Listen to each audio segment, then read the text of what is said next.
Thought of the day, आज का विचार क्या है? तब तक लड़ना मत छोड़ो जब तक अपनी तय की हुई जगह न पहुंच जाओ। अद्वितीय हो तुम। जिंदगी में एक लक्ष्य रखो, लगातार ज्ञान प्राप्त करो, कड़ी मेहनत करो और महान जीवन को प्राप्त करने के लिए दृढ़ रहो। फ्रेंड्स, स्वागत है आपका फोकस ऑन एजुकेशन में। मैं एजुकेटर आप सबके लिए इंपॉर्टेंट फैक्ट्स लाई हूँ जो कि आपके कॉम्पिटिटिव एग्जाम में हेल्प करेगा। क्या कुछ है खास, चलिए नज़र डालते हैं।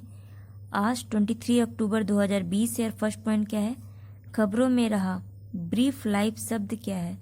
तो ब्रीफ लाइफ शब्द जो है ये इजराइल द्वारा विकसित वैक्सीन का नाम है। तो आपको पता होना चाहिए ब्रीफ लाइफ क्या है। तो ये कोविड-19 की वैक्सीन बनाया है किसने? इजराइल ने। ये और हमने भी इब्राहिम एकॉर्ड को भी जाना था, जिसमें कि आपकी जॉर्डन, इजिप्ट, ब्राहीम, यूएई, ये कंट्रीज़ जो थी उन्होंने इजराइल को एज ए कंट्री माना है। चलिए नेक्स्ट पॉइंट पे नजर डालें, वो क्या है? नासा द्वारा OSIRIS ऑरेक्स RXEX एयरक्राफ्ट किसके अध्ययन के लिए भेजा गया? तो ये एक भेजा गया था ये एयरक्राफ्ट, ये किसके लिए है? ये एक क्षुद्र ग्रह है, उसका नाम क्या है? बेनू एस्ट्रॉयड है, उसके अध्ययन के लिए भेजा गया था। और ये कब तक वापस आ जाएगा? 2023 में ये वापस हो जाएगा।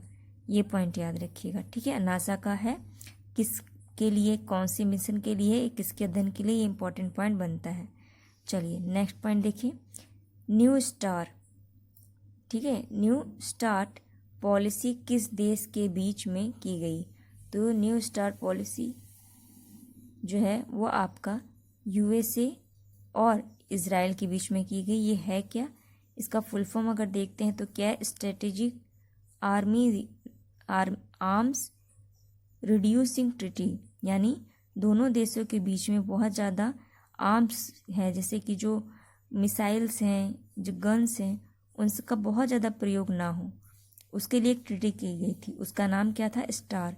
इसको ये एक्सपायर हो रहा था फरवरी 2021 में, तो इसको इन्फोर्स मतलब बढ़ा दिया गया 1 साल के लिए, इसलिए न्यूज़ में आ गया। और इसको कब साइन किया गया? तो 5 फरवरी 2011 में साइन किया गया था। तो ये अभी तक चल रहा है, ठीक है, इसे याद रखिएगा। चलिए नेक्स्ट पॉइंट पर नजर डालें, वो क्या है? वो है नाटो ने किस देश में अपना नया अंतरिक्ष केंद्र स्थापित किया है? तो नाटो ने कहाँ पे स्थापित किया है अपना अंतरिक्ष केंद्र? वो जर्मनी की एक जगह है जिसका नाम क्या है? रेमेस्टीन नाम की जगह है, वहाँ पे स्थापित किया है नाटो का।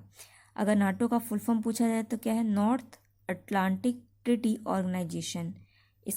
इसे हम नाटो को वॉशिंगटन ट्रीटी के नाम से भी जानते हैं। अगर पूछा जाए इसकी इस्टेब्लिशमेंट कब हुई थी, तो आपकी 4 अप्रैल 1949 में हुई थी, ठीक है। और 2019 में इसके 17 ईयर कंप्लीट हो गए। ये भी याद रखिएगा। अगर इसका हेडक्वार्टर इंपॉर्टेंट है, ये काफ़ी बार पूछा गया है। तो कहाँ पे है? बेल्जियम के ब्रुसेल में है, ये याद रखिएगा। अगर इसके मेंबर पूछा जाए तो 30 मेंबर हैं, और अगर कौन सा नया मेंबर है तो नॉर्थ मैसेडोनिया इसका नया मेंबर बना है, तो ये याद रखिएगा। और क्या इससे पहले भी ऐसा कोई सैटेलाइट लॉन्च किया गया, मतलब केंद्र बनाया गया है? तो हाँ, वो कहाँ पर है? वो उसका नाम है ईस्टर सैटेलाइट ग्राउंड स्टेशन। कहाँ पे है? बेल्जियम में है। ये कम्युनिकेशन के लिए किया गया था, ठीक है। और इसकी 17 मीटिंग 2019 में कहाँ हुई थी? तो लंदन में हुई थी। ये पॉइंट भी याद रखिएगा। चलिए नेक्स्ट पॉइंट पर नजर डालिए, क्या है? गूगल के खिलाफ एंटी ट्रस्ट केस किस देश के द्वारा दायर किया गया? तो अभी USA ने गूगल के ऊपर एक एंटी ट्रस्ट केस को रजिस्टर किया है। ऐसा नहीं कि सिर्फ गूगल के साथ किया है, इन्होंने फेसबुक, एप्पल, अमेजन, ऐसी जो कॉमर्स कंपनियां हैं उनको टारगेट किया है। तो कौन किया है? USA किया है, ये याद रखिएगा, ठीक है। हो सकता है आप चीन सोचें, बट चीन नहीं है, ये है हमारा USA, जिसके प्रेसिडेंट कौन है? Donald Trump. इसका भी चुनाव होने वाला है। चलिए नेक्स्ट पॉइंट पर नजर डालें, क्या है? किसान सर्वोदय योजना किस राज्य से संबंधित है? तो ये गुजरात से संबंधित है। ये न्यूज़ में क्यों आया? क्योंकि अभी जो गुजरात की दिनकर योजना है ना, जो सेम दिनकर योजना यही काम करती है, किसान सर्वोदय योजना की, किसानों के लिए काम करती है, तो उसका नाम बदल गया है, इसलिए ये इम्पॉर्टेंट बन जाता है। अभी हमने देखा था गुजरात में एक और पॉइंट आपको देखने को मिला, यहाँ पे एक डिस्टर्बेंस एरिया एक्ट लाया गया, ये पॉइंट याद रखिएगा। तो डिस्टर्बेंस एरिया एक्ट कहाँ पे आया? गुजरात में आया। गुजरात में अभी हमने देखा था कि 2 ऑर्गेनिक स्पाइस सेंटर लगाया जा रहा है, एक जीरा के लिए और एक का आपका सौंफ के लिए। तो ये पॉइंट याद रखिएगा, आपने प्रीवियस वीडियो में देखा था इस चीज़ों को, है कि नहीं। और अभी गुजरात किस पे टॉप पर है? आपका रिसेंटली एक्सपोर्ट रेडीनेस इंडेक्स पे टॉप पर है, और साथ ही साथ स्टार्टअप पे भी टॉप पर रहा है गुजरात। यहीं पे आपका हनी टेस्टिंग लैब लॉन्च किया गया, ये भी पॉइंट याद रखिएगा। चलिए नेक्स्ट पॉइंट पर नज़र डालें, वो क्या है? कोयले पर व्यापार सहयोग में सुधार के लिए भारत किस देश के साथ 5वीं, याद रखिएगा ये एडिशन, 5वीं ज्वाइंट वर्किंग ग्रुप की बैठक कर रहा है। तो 5वीं ज्वाइंट वर्किंग ग्रुप की बैठक किसके साथ कर रहा है? हमारा इंडोनेशिया के साथ कर रहा है। इंडोनेशिया की कैपिटल क्या है? जकार्ता, ये पॉइंट याद रखिएगा। और इंडोनेशिया में जो जावा द्वीप है उस पर सबसे ज़्यादा पॉपुलेशन बसती है, ये भी पॉइंट याद रखिएगा, ठीक है। चलिए नेक्स्ट पॉइंट पर नज़र डालें, वो क्या है? वो है रक्षा मंत्री राजनाथ सिंह ने एक नए रक्षा अनुसंधान विकास संगठन, इसका नाम क्या है? प्रोजेक्टोमीटर मैनुअल 2020 को मंजूरी दी। यह किस उद्देश्य को प्राप्त करने के लिए किया गया है? तो ये किया गया एमएसएमई, स्मॉल एमएसएमई के लिए, और इसको PM 2020 नाम से भी जाना जा सकता है। तो हो सकता है आपसे पूछे एग्जाम में PM 2020 अभी खबर में रहा, ये क्या है? तो आपको याद रखना है ये क्या है, एक प्रोजेक्टोमीटर मैनुअल है 2020, जो सी किससे संबंधित है? MSME से संबंधित है, और किसके द्वारा विकसित किया गया है? तो रक्षा अनुसंधान संस्था यानी इसरो द्वारा शुरू किया गया है इसको, ठीक है, ये पॉइंट याद रखिएगा। नेक्स्ट पॉइंट क्या है?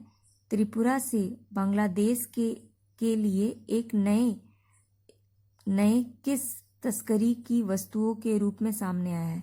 तो अभी त्रिपुरा से बांग्लादेश में एक नई वस्तु को तस्करी की जा रही थी उसकी, और वो क्या चीज़ है? वो वस्तु क्या है? किस चीज़ की तस्करी की जा रही थी? ड्रग्स की जा रही थी, क्या कोई वैक्सीन था, चमड़ा था, ठीक है, एनिमल की जा रही थी, या चाय की? तो आपका उत्तर क्या होगा? चाय की। बहुत छोटी चीज़ है, इसका लगेगा ही नहीं कि इसकी भी तस्करी की जा रही है, लेकिन नहीं, इसकी तस्करी की जा रही है क्योंकि त्रिपुरा में एक स्पेशल टाइप का चाय मिलता है जिसको रजिस्टर किया गया, ठीक है, और वो बहुत ज़्यादा प्रीसियस है, तो उसकी तस्करी की जा रही थी। कहाँ से? त्रिपुरा से बांग्लादेश में, और फिर बांग्लादेश से कहीं और भी जाती थी, ठीक है, इसको पकड़ा गया है। तो ये पॉइंट याद रखिएगा, आपके एग्जाम में पूछा जा सकता है, ठीक।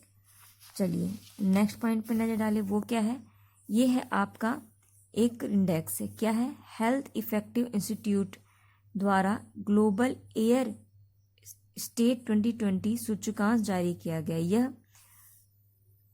ठीक है, यह किस राष्ट्र में PM यानी पर्टिकुलर मैटर 2.5 एक्सपोजर में सबसे ऊपर रहा? तो सबसे ज़्यादा कहाँ पर है? भारत में है, फिर नेपाल, फिर नाइजीरिया। तो ये टॉप 3 याद रखिएगा, हो सके आपके दूसरा पोजीशन दे या सीरीज में दे तो आपको पता होना चाहिए।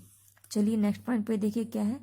केंद्र सरकार ने लोकसभा और विधानसभा चुनाव के उम्मीदवारों को खर्च की सीमा बढ़ा दी। तो कितनी कर दी? अब 10% कर दी, जितनी थी उसकी 10% और कर दी गई है, याद रखिएगा।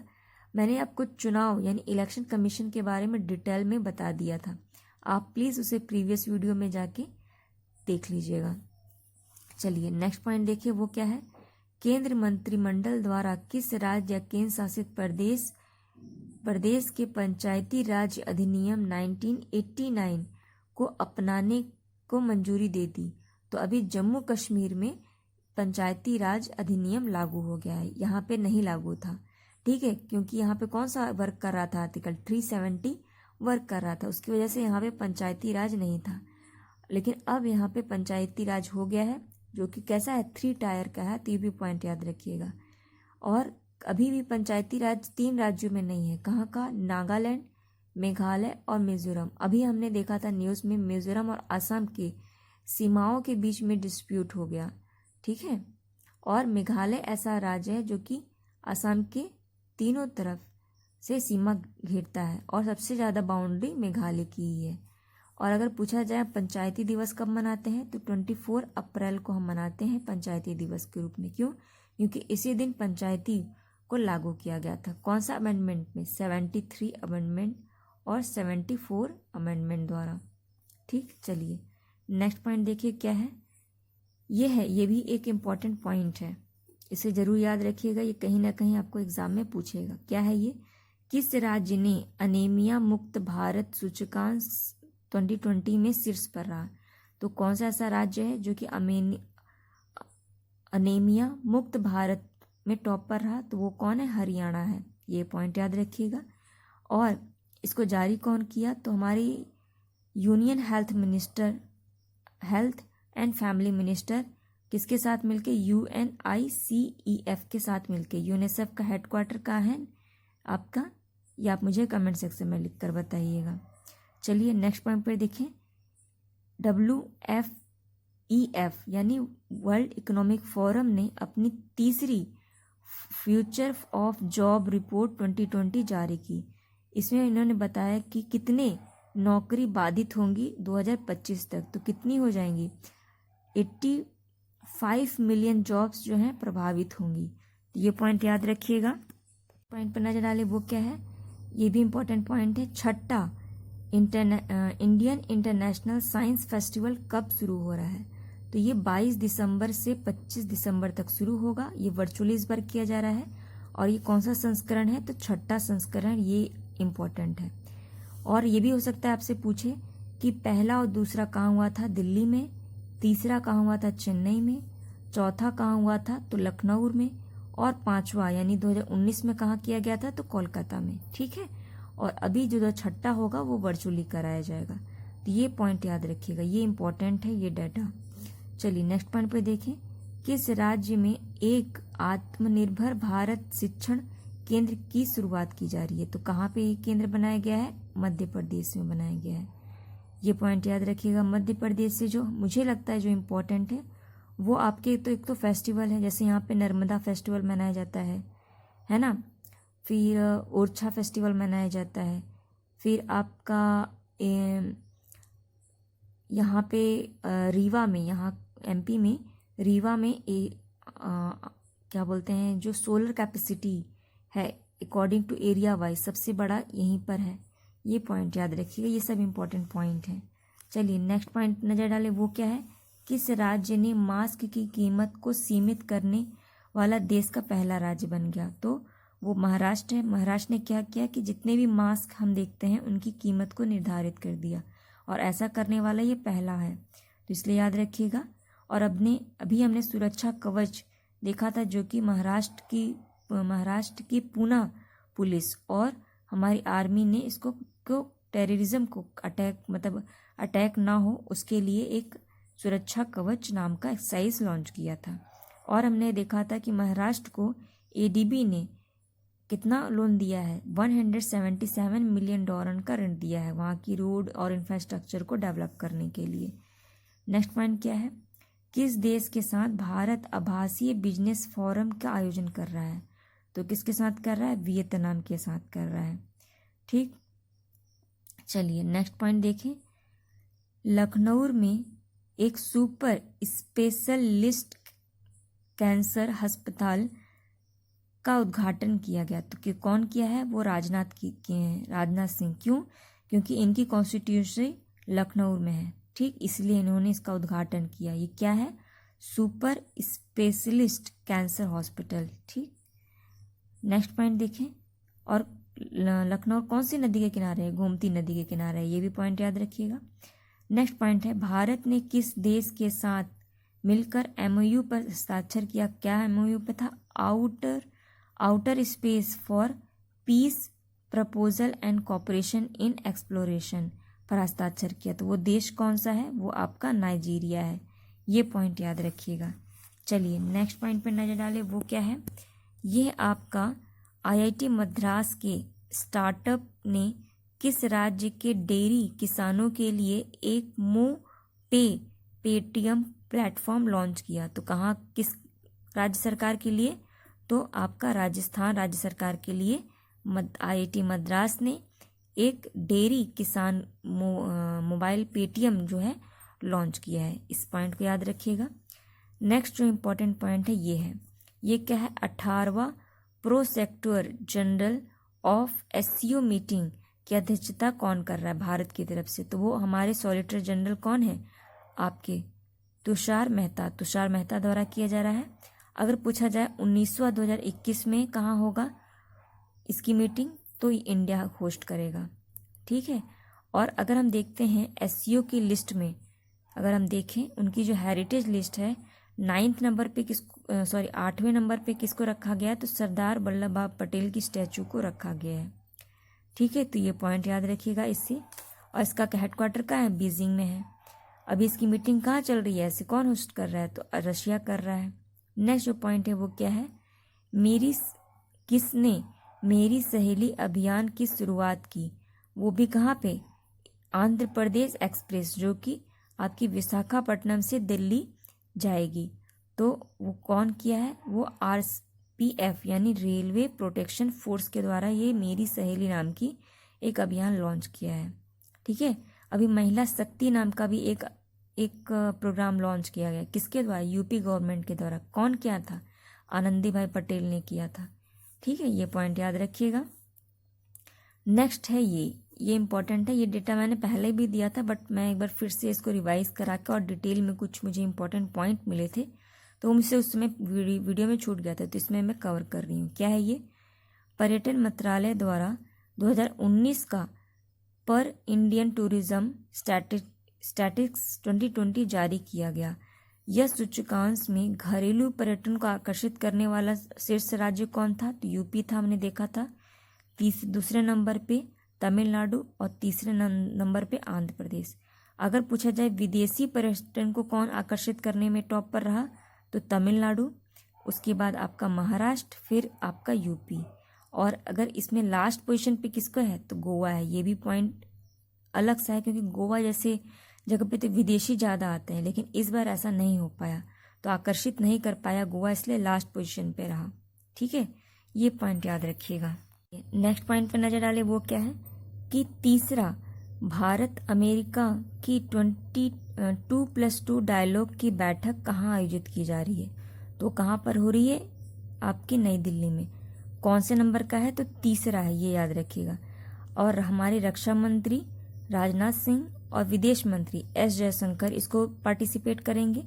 और अमेरिका के कौन आ रहे हैं? तो रक्षा मंत्री कौन है? माइकल इस्पर, और विदेश मंत्री मार्क इस्पर और माइकल पोम्पियो, ये इसमें आ रहे हैं दिल्ली।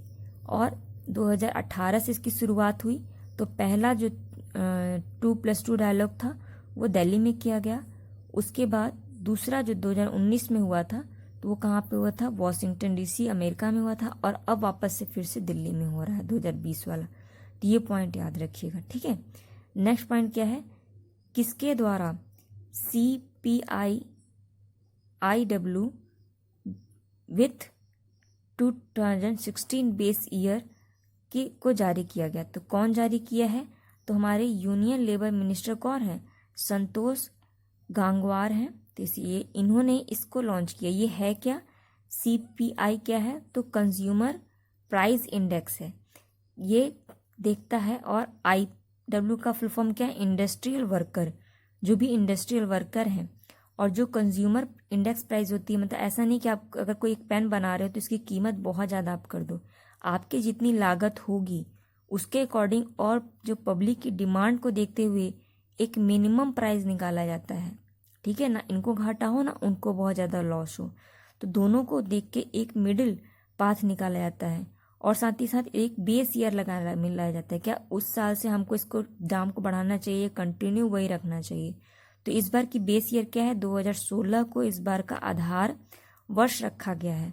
ठीक है, किसके लिए, आपकी कंज्यूमर प्राइस इंडेक्स के लिए। ये पॉइंट याद रखिएगा, 2016। तो ये कुछ इंपॉर्टेंट पॉइंट थे जो आपके एग्जाम में पूछे जा सकते हैं। आई होप आपको ये वीडियो पसंद आया। इसे लाइक कीजिए, कमेंट कीजिए, शेयर कीजिए और अपनी फैमिली को बढ़ाइए। Thank you aspirant.